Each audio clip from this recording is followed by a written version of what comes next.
Everybody, I hope all is well. And of course, obviously, I'm a huge Texans fan, so I just want to talk about it. I really want to get into this. Man, oh man. Where do I start? Where do I start? Um Obviously we had two first second rounders today, and we had a third rounder as well.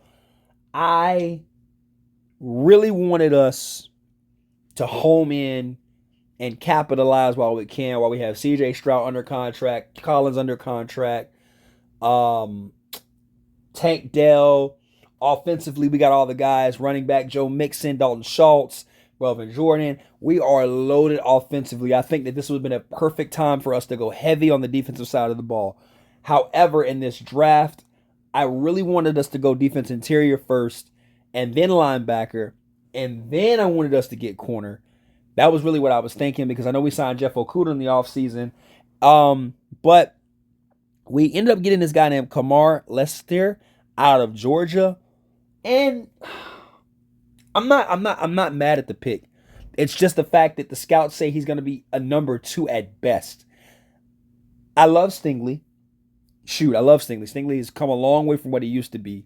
But I'm really impressed with the fact that, Stingley has just proven that he could be a solid number 1. And obviously now we can kind of lean on getting our second guy on the other side of the field, which is cool and fine. But for me, at this pick, here and here's where we're at pick 40, right? So I want to let you know what we have available after pick 40, right? What I saw on the defensive side of the ball. Tyler Nims, safety, definitely much needed there. 100%. Chris Jenkins, defense interior, much needed right then and there. All right. And then on top of that, linebacker Edgerrin Cooper. Especially, we lost Blake Cashmere, obviously, and Denzel Perryman. We lost 2 good linebackers last year. I don't know about y'all, but I think these 3 players were better than, of course, Kamari Lesnar. I really think that these guys obviously could have done a great job. Then on top of that, too, you had Javon Bullitt at the Packers that was there next in line. So I really didn't fall in love with this pick. I understand we do need a secondary corner, but I got to trust Casario on this. But we got to start utilizing these second-round draft picks in these capital because now the Cleveland Browns trade is done. There's no more left from it, so this is what we need to really look at. Now, Blake Fisher out of Notre Dame, 6'6" guy, 300 plus, 310 exactly. Yeah, all right. So our offensive line, Titus Howard, Kenyon Green, Lermy Tunsil, we got Juice and Patterson. So, and then we also had Mason too as well last year. I don't know if he stayed or not, but if he did, that's what's up. I don't know about y'all, but as a Texans fan, I felt like we were already good on the offensive line. We weren't bad. We just didn't run the ball.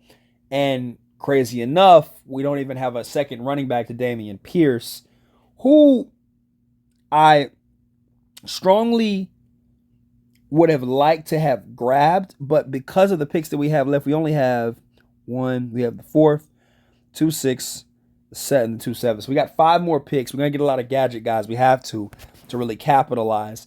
And I think we're just banking on the fact that, in case one of the linemen get hurt or anything like that, that's kind of what we're doing. And that's fine, but you got somebody like Isaiah Adams you could have got in the 3rd round.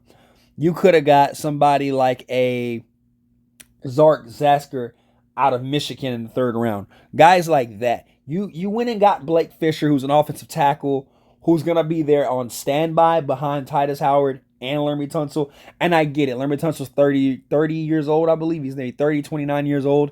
That's cool. That's great. He's up there in age. But you still have time. And you could have definitely got other offensive tackles later on in this draft. So I kind of was a head scratcher on that pick. I really was with that one. Now, what saved grace was Keelan Bullock out of USC is what saved us. Obviously, I preferred Tyler, and I also preferred Cameron Kitchens next in line. Cole Bishop, I wasn't a huge fan of, but I like the fact that, Kalen is 6'2", 180, aggressive safety. I want to see what he does with us in our defense. He's going to be a great asset to help out Jalen Peachtree back there because obviously Peachtree has been struggling a lot. Even with Jimmy Ward was back there, he still struggled. So, finally we're getting guys that the young crew to come in and, help out right away. So I really feel like this draft wasn't about home run hits. I mean, we did do that in the free agency, I'm not going to lie. This draft was more so about pretty much adding depth to the roster and youth, which I get, I understand. But, obviously we're looking for a Super Bowl run. We're hungry. We want to win now.